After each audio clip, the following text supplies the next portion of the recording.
From LinkedIn News, I'm Leah Smart, host of Everyday Better, an award-winning podcast dedicated to personal development. Join me every week for captivating stories and research to find more fulfillment in your work and personal life. Listen to Everyday Better on the LinkedIn Podcast Network, Apple Podcasts, or wherever you get your podcasts.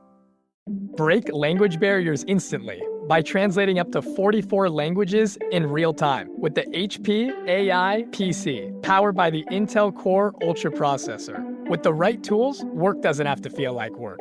Learn more at hp.com/AI PC. Hey, I'm Kwame Christian, and you are about to step into the world of Negotiate Anything, the #1 negotiation podcast in the world where we teach you how to make difficult conversations easier while getting more of what you want in the process. Each episode is packed with practical tips and strategies from the experts. We delve into negotiation, conflict resolution, and leadership skills that are crucial in both business and in life. Whether you're closing a deal, managing a team, or navigating personal relationships, Negotiate Anything provides you with the tools you need to succeed. Our conversations are real, relatable, and most importantly, rooted in practicality. So if you're ready to transform your conversations and elevate your negotiation skills, join me on Negotiate Anything. Subscribe and listen on Apple Podcasts, Spotify, or wherever you love to listen. Let's make every conversation a winning negotiation. Blake, thanks for joining us today. It's so good to be here with you. Thank you for having me. Yes, it is our pleasure, my friend. So how about you get us started by telling us a little bit about yourself and what you do? So I am so lucky that I fell into customer experience as a topic, which is what I write books on and speak about now. I've been doing it for almost 20 years. And basically, I bring my message of customer centricity, that if you want to win in business, if you want to differentiate, that making your customers' lives easier and better is your best ticket to do so. That customer service and customer experience are a business growth strategy. And we know this in theory, but in practice, it can get complicated. So I've written 3 books about it. I have my new book coming out called The 8 Laws of Customer-Focused Leadership. It's coming out July 2nd of 2024. And I fly all over the world to meet people in person, to do keynotes, to talk about, well, yes, if we make customers' lives easier and better, we will have more customers and we'll keep our current customers. So I've understood that I have a few roles to the audience that I serve. One is to help them be better storytellers, negotiators, because they are often in tough spots. They're running customer service departments. They need to get more money and resources. So giving them stories and research and tools and ideas to basically how to be thought leaders inside their own companies. And that's the first role. The second role is just giving people workshops and content and serving up these ideas in every way possible. So speaking, writing, consulting, doing this for so long with my own podcast, The Modern Customer. And I have 2 little kids, married to an entrepreneur that's been on your show as well. So we keep it busy here. And I love what I do, because what I talk about customer experience, it's obvious for all of us as customers, but it's also not obvious for many businesses, and they really don't know how to do it well. That's why most of us can recount a terrible customer experience we had even in the last 2 weeks. Absolutely. Oh, this is so good. And Blake, as you're talking, I'm just thinking about so many different things that I want to talk to you about, including this would probably be offline, just how you and Jacob manage all of this with 2 kids, which is incredibly impressive. But I think when people hear you say your goal is to help make customers' lives easier and better, I think everybody listening would say, duh, of course. Right. I agree. Now, the challenge is we recognize that customer service is lacking in different companies. I'll even concede sometimes there are times within A&I that we fall short. And so what is it that holds people back from going from that mere understanding that our goal is to make customers' lives easier and better, and then actually putting that into practice with consistency? I mean, we all fall into this trap, even as entrepreneurs. Like, it's really exciting to make money, and we have to make money all the time. So, all of us as business people are very focused on what's happening today. But I think the competitors, the winners in business understand that business is about holding two opposing ideas in your mind at the same time, which means how can I focus on what's happening today, putting out all the fires, bring it local, like make sure the kids are fed, they're at school, they're at camp, they have everything they need. But how about like the growth, even for the family, like for the individual, like we should go on a vacation this summer. Do I have time to plan that? No. But I understand it's important. It's future looking. So it's just a funny example of like how we would bring it home for the individual. But in business, like in doing the research for my book, what I learned is that many leaders struggle to think about all the stuff they have on their plate today while also thinking about the future, like innovation, like technology. How are we going to serve our customers better? What are our future goals? Where do we want it to be in 2 years, 5 years, 10 years? So everyone in a way is a customer experience futurist, because if you're interested in growing your business and becoming better, then you have to not only take care of everything today and do it with gusto and have the best mindset and passion for everything you do today, while also thinking about, well, where do I want to go tomorrow? And in all my research, that just kept coming up as the biggest hindering block. It's not difficult, but we all want to make our customers' lives easier and better, and our employees. But in practice, it's not that easy because we get complacent. We just sort of get in a rut. We do what we've always done. We're not always looking at, okay, where are the gaps and how can we perform at a higher level and improve? It's exhausting, to be honest. For many people, they just can't do it. So that's why it's so important to have the customer-centric culture, to have the systems in place in the company where it shouldn't feel exhausting because it's on a wash, rinse, repeat schedule. It's just part of how we run our business in this employee and customer focused approach. Oh, this is so good. And Blake, as you're describing this, I'm recognizing that we can utilize these negotiation skills internally as well as externally. So we coming into this podcast, even for me as the host, I'm thinking I'm excited to ask Blake about customer service, focusing on the external side. But what we're recognizing is that, yeah, as individual contributors, we can improve our skills. That's great. But I think we could have a greater impact if we can really focus those negotiation skills internally to get our team on board with this more customer centric approach too. So let's say there's a change maker within an organization that wants to help to push their organization in a direction that is more customer centric. How should they approach that internal negotiation? Well, they say that we have 2 ears and 1 mouth for a reason. So, like in the book, I have a chapter on the first 90 days. What should you do in the first 90 days in a job? That's Michael Watkins. I didn't come up with that. He wrote the book, First 90 Days, but applied to like a customer service role, or any role, really, I advise people to go on a listening tour. So, really just meet people, understand where the gaps are, get a lay of the land. Don't start day one and burn the building down and say, everything you're doing is terrible. Here's what you should be doing. Like, you have to sort of listen and understand everything before you make your moves. And so I think a listening tour and just building advocates, making friends, is really, really important. And I think first impressions matter a lot.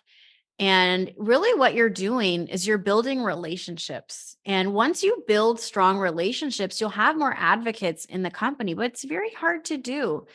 That's why go slow, take care of yourself. They call it what? Drink from the fire hose, just one thing at a time, one foot in front of the other. Make sure you're in a great place mentally. So you have that smile in your voice when you meet people. You have an open mind. You're not biased or bitter in your first few weeks. You just want to be open, listening, and friendly, and careful, to be honest. Tread carefully because you don't always know what landmine you're going to step on. I mean, some of these businesses, you don't always know what you're walking into. And I even worked at a Fortune 500 company. And honestly, it was really, really hard. And my it's a long story, but I ended up getting laid off. My boss was demoted. Someone else came in. It was just tough. I went there to make change. And I would say that unfortunately, because I couldn't create the relationships with the people who had worked there 30 years. Like it was really, really hard. So be patient with yourself, be kind to yourself. Starting anything new is really, really hard. And these skills are hard to build, but like any muscle, as you work on them, it will get easier.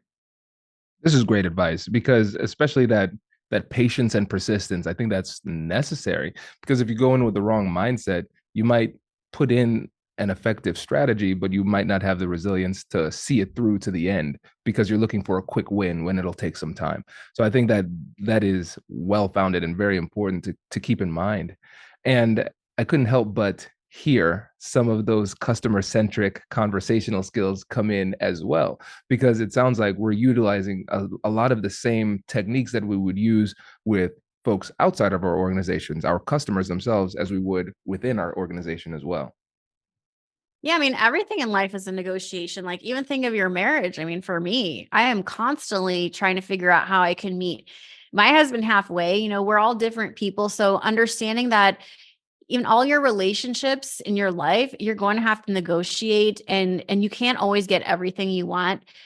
And I always even tell my kids, like, you can have everything you want, but not all at once and not necessarily when you want it. So, understanding how to mentally coach yourself to keep yourself calm and happy and in a grateful place, even when things aren't easy or it feels like you're not having any wins. The customer experience mindset is what I call it. It is not just a business strategy, it's really a way of life. When you have the customer experience mindset, you learn. If you don't wake up from a place of gratitude, you get yourself to a place of gratitude. And under just being self-aware about how you can train your mind to overcome common obstacles in daily life. Hello, my friends. Before we get back to today's episode, I want to ask you a question. Have you ever wondered how to elevate your team's negotiation game and how you can help the folks on your team have better, difficult conversations? At the American Negotiation Institute, we offer transformative keynotes and workshops tailored to empower professionals with top-tier negotiation and conflict resolution skills. Whether it's a keynote for your next event or hands-on training for your team, we've got you covered. Don't just negotiate. Master the art with the American Negotiation Institute. Click the link in the description to find out more. Elevate, negotiate, and succeed. Introducing the HP AI PC, your powerful AI assistant. Easily search through personal files, gain valuable insights, and make smarter, more informed business decisions. Unlock the future of work today with the HP AI PC, powered by the Intel Core Ultra processor. With the right tools, work doesn't have to feel like work. Learn more at hp.com/AIPC.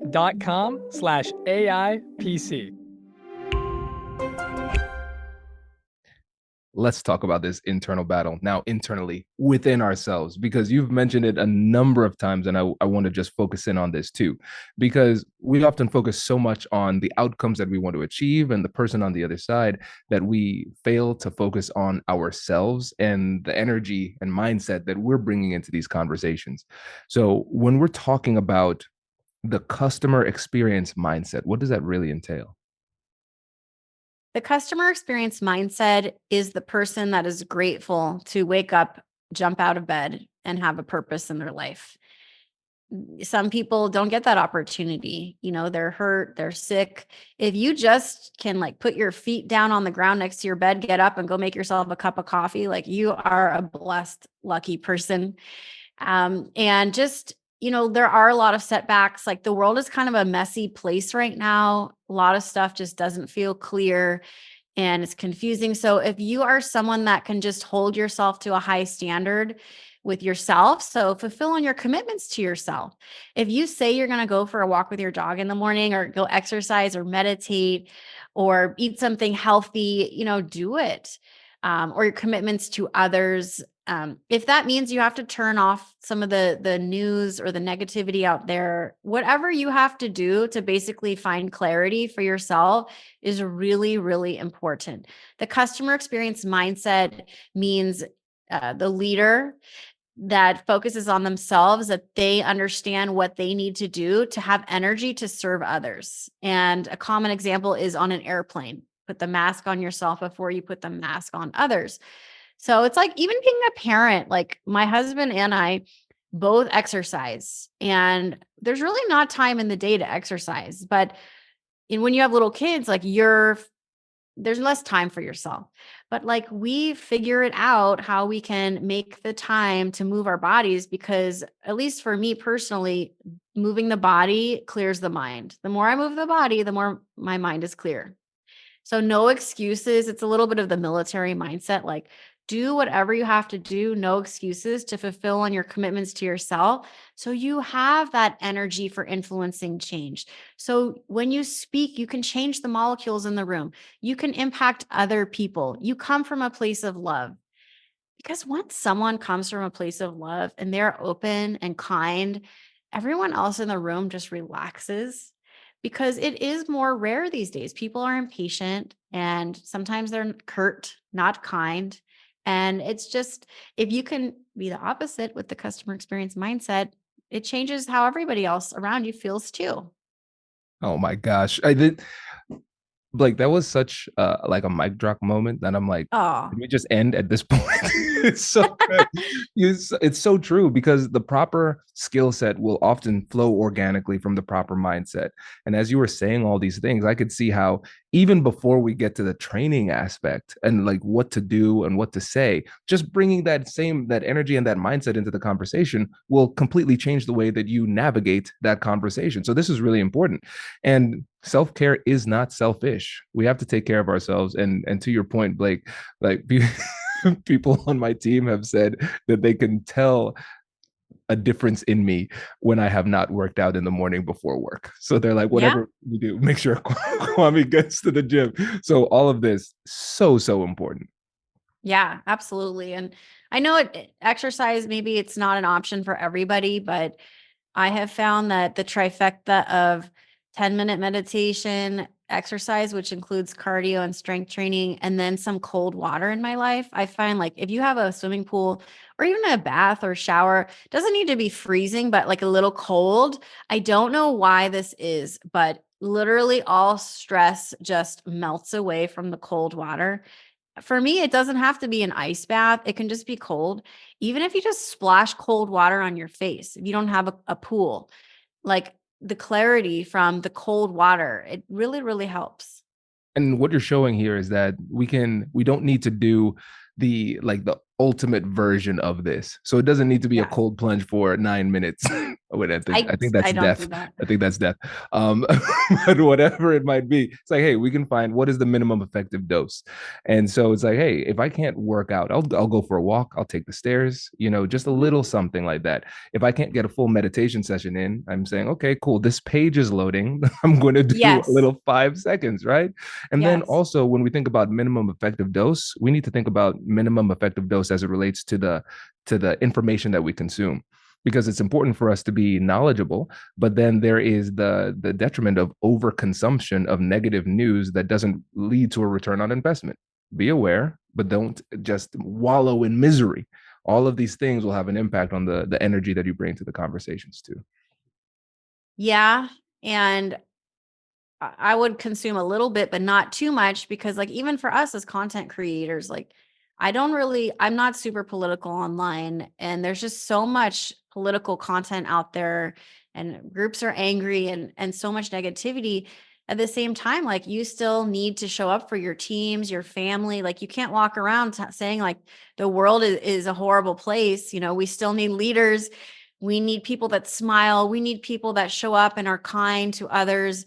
That might not be the main story, because no one wants to hear about that somebody helped an old lady walk across the street. That's not interesting for consumers. So, or at least you don't often see those kinds of stories. But find the kindness in your own life, even if it's just watching something silly on YouTube. or like stand-up comedy. Like Jacob and I, every night pretty much, we watch like about an hour of TV because whatever stress from the kids, all, we want to kind of escape it. And I don't think there's anything wrong with that. I'm not saying everyone has to watch TV, but like just some kind of departure, some escape, because we all need to blow off steam at some point. I agree 100%. And so my wife's a doctor too. So that's one of our guilty pleasures. Like once the boys are in bed, we just watch like the dumbest stuff on It's so TV. nice, right? Yes. Okay. Before we move on, what's your show of choice right now with you and Jacob?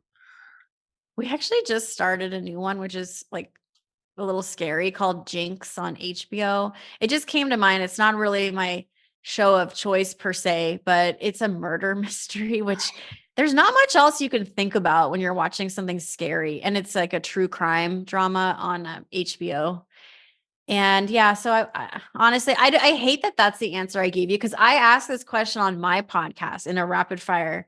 But yeah, and we also are watching Dark Matter, which is a sci-fi show. There's so many good shows now, though. It's almost hard No, to choose. so many options. Whitney and I are on we love what is it? American Auto, which is a comedy, and then all of the Netflix dramas is just, if there's something that makes you feel good about your life, it is watching Netflix like reality TV. It's like, well, things aren't that bad. Like,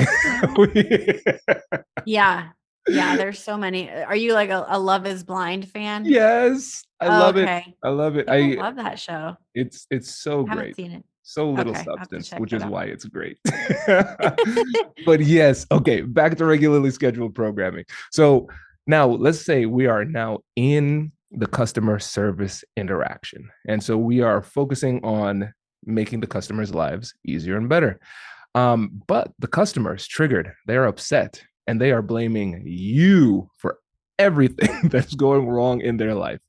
Now, first of all, before we get into the X's and O's, what is the general approach that we should bring to this conversation? And then we can get into what exactly to say. Well, first, so we're talking about the front line. It's really important to give your frontline tools to have boundaries and to separate themselves, because the person receiving this negativity has nothing to do with probably what happened. So that's a really, really hard. So I think it's important to provide almost like support groups for your agents to teach them, or your frontline, like how to diffuse a situation with the customer and also not go home crying at night because someone yelled at you, which something had nothing to do with you. So I would say that's number one. I think a lot of customers want just to feel heard. They just want someone to say, I see you, I hear you. And if you can just do that, many customers will just calm down a lot. And it's really an opportunity. I say that customer experience is the best marketing that money can't buy. So if a customer feels heard, it might have nothing to do with your brand, but you've just given them this beautiful gift, and they're going to tell all their friends about how amazing your company is. But I would say those two things are really important. So tool development tools for your frontline so they don't take this negativity home with them. Celebrate them, celebrate their wins, have fun at work, give them a support group of other agents so they don't take the negativity home, because we know in the contact center churn is like 50%. People do not want to work in these jobs. And also teach almost psychology to your agents to make the customer feel heard. The worst thing I think you can do is to make excuses. Like, I'll give you an example. I was at well, I already said this story, but I was at CVS the other day. My son had an ear infection. So I took my son with me. I didn't have a sitter. And we went to CVS to the pharmacy to get the medicine for the ear infection. It's a medicine your wife probably knows this. It needs to be mixed. It's like a powder and a liquid, a water, special water. So I take the medicine home. I realized they didn't mix it. They didn't put the water. So I call the pharmacy and I learn I have to go back because they made a boo-boo. Well, unfortunately, the pharmacist didn't apologize. He started making excuses. All a customer wants to hear in that situation is, I'm so sorry. This is our bad. How can we make it right? And any excuse just feels really, really bad, like nails on the chalkboard. So it's so important to, when you make a boo-boo, apologize and own it, and you're going to have much more success with the customer. Oh, this is good. Okay, so let me recap this for the audience here. So first, we have to recognize that this is hard work, and so we have to have support and tools. Like I love the support group idea to help people not personalize this. So you have these tools in place to make sure that the people on the front lines are emotionally well before, during, and after the conversation. And then the simple but very difficult advice to put into place is don't make excuses, give an apology. And now I love the consistency focusing on mental health because, yes, that's so important. Again, you cannot operate well in these conversations, or you'll struggle to operate well if you are not well yourself. So I love that point. And I also find it very interesting that what we need to do, first of all, don't make excuses, own it, and apologize. Those two things. Those are the two things that are like least likely to occur. And so Yeah. I realize it's not that people don't know how to do this. I think everybody conceptually can understand how to apologize and how not to make excuses. But there is this compulsion within us to do those two things when they are the two things that we shouldn't do. So how do we overcome that internally to say what needs to be said in the heat of the moment, even though it's hard? Yeah, I think that what's important is breath, is to take a deep breath and root yourself. I mean, even I'm like next to a stress ball. If you can't see me, just something like stress ball might help. It depends if you're on the phone in person, but to keep yourself calm so you're able to interact, but also put a bit of a wall up, but maybe so the customer can't tell. So you don't want to make them feel bad because you're shutting them out and being curt or mean. But you also, again, you have to be careful with your energy. And if you're emotionally intelligent and you're a feeling person, it's probably what makes you good at your job. At the same time, if you absorb other people's energy all the time, you're going to go home just feeling exhausted, like an energy zombie just attacked you. So I think having tools to, again, empathy for yourself, a way to distance yourself from the customer while also making them feel heard, is really, really important. And there are communication tools and special words and language that companies can train their agents and their frontline to use. But also, again, just making the positivity more loud for your employees than the negativity. Like Warby Parker, the former head of the contact center there, he left recently, but he had remote agents, so he would do fun things like send them work wardrobe, which is like bathrobe and slippers. And he would, for the agents that were in the office, he would celebrate them, even just little things like the lanyards they wore at the office, or putting their name for their birthday on screens inside saying happy birthday, or the manager would write them handwritten notes or cards for certain occasions. And then the agents would display these cards on their desk and be really proud of these handwritten notes. So I think it's just putting the effort into engaging your employees, which will really pay off. I this is so good. As you're saying, it's hard for me to like stay focused in this interview because I'm saying to myself, "Oh my gosh, these are all things I should do in my company." That's This is okay. great. Good. This is great. I'm just thinking about how I could incorporate it. So this is amazing, and I think it's very. I love how practical this is, but also doable. This is attainable. These are things that Okay. we all can do. We just need to really just focus in on and prioritize doing these things.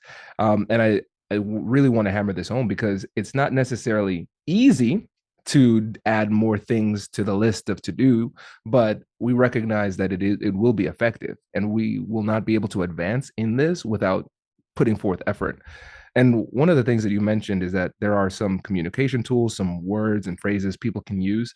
When you think about some of these conversations that service professionals can find themselves in, what are some of the go-to phrases or approaches that you found to be most effective? Yeah, it's hard to apologize for something that's not your fault, but it does feel nice to have someone say to you, I'm so sorry that happened to you. I think sometimes this can be used as I'm sorry you feel that way, which is a bit of it makes the customer feel like there was no wrongdoing. So I wouldn't say I'm sorry you feel that way, but wow, I'm so sorry that your rental car didn't come as fast as you wanted it to, or that your hotel room wasn't ready when you needed it. I feel really bad and we want to make it right. So I think that puts confidence in the relationship. Like, I'm sorry that happened and we want to fix it. Here's what I'm going to do to fix it. And just making it really clear. This requires the managers to take away roadblocks from the front line. So giving them money and resources to be able to block and tackle for the customer. There's nothing more frustrating than interacting with a customer service agent that really can do nothing to help you. So saying, I'm sorry, I'm sorry that happened to you, really genuinely. And also, here's how I'm going to fix it. It's really simple, but just these two things added with, and I can fix it. Here's what we're going to do. It's just the best feeling. It's just a relief for the customer that they can stop worrying that someone's going to take care of them. Blake, you know what I love about that is that, well, first, I'm going to use it with Whitney all the time. So this is great. Okay. So I appreciate that. Good. The second thing is you're helping us to overcome that emotional barrier that I think it can make people feel inauthentic when they're apologizing because they're saying, but Blake, I didn't do anything wrong. It's their fault, blah, blah, blah, whatever it happens to be. But we could say, hey, I can acknowledge the fact that this is an unfortunate situation for you. And I wish that you were not in said situation. And by saying, I'm so sorry that happened, you can give the person the emotional validation that they're looking for while still being authentic and not accepting responsibility for something you truly believe that you didn't do. So I really, really appreciate that phrasing. I think that's really empowering. I'm so glad. Yeah. I mean, a lot of people don't like to say I'm sorry. They're like allergic to it. You might have friends like this that really do not like to say I'm sorry. But if you're working in service or you're working with customers, if you don't have humility in your heart that you're too good to say I'm sorry, it's probably not the best job for you. If you build relationships, then it's a negotiation. You have to meet people halfway. And so humility is part of that customer experience mindset, and caring about serving others, being willing to swallow your pride at times to make the customer feel heard. It's not an easy job at all, but if you can do it well, I think you'll always have a job because there's such a need for people with these tools. I agree 100%. And Blake, this is probably the toughest question I'm going to ask, but if you could focus in on just one piece of content, one book that somebody should buy if they wanted to learn 8 laws of customer service, what book should they buy? What book should they buy? Oh, they should definitely buy my book. Head over to 8cxlaws.com. And I would love to talk with your audience about how they take these ideas and translate them to their negotiation powers at work, whether they work in customer service or with customers or not. So thanks for that plug. I really appreciate that. Yeah, we appreciate you. This has been an exceptional interview. We really appreciate it. And before you go, let the listeners know about your podcast and the speaking engagements and how they can get in touch. Yeah, I have my own podcast called The Modern Customer, where I've done over 400 episodes. I would love you guys to listen. And I do keynotes, trainings, workshops. So feel free to get in touch with me, Blake Morgan, all over social. Come to my website and we will talk negotiation, which is such a great topic. Thank you so much for having me. I hopefully we'll do it again. Absolutely. Thanks for joining us. Really appreciate it. Thank you. Wait. Now, before you sign off, I have something to tell you that I've never told you before. Just kidding. I've told you before, but you should listen to it again. I want you to know about Negotiate Anything Premium. Imagine all of the things that you love about our traditional feed, plus so much more. I know you like our traditional feed because you're at the end of the episode. And with Negotiate Anything Premium, you'll get more bonus content you've been asking for, more of the expert insights that you can't get anywhere else, and more exclusive behind-the-scenes access into every conversation. Are you ready to get more of what you want out of your life, career, and every conversation? With Negotiate Anything Premium, you'll have access to more high-level, custom-designed content and insights, giving you the tools you need to negotiate higher salaries, better deals, and better relationships in your life and career. Once I had a listener share that Negotiate Anything helped her to negotiate a $53,000 raise. Could this be you? What would that mean for your life? I've seen firsthand the impact this model has had on my life and the lives of my corporate clients, and I am confident that it can do the same for you. Are you ready to negotiate more of the best things in life? Click the link in the show notes to learn more. I'll catch you later.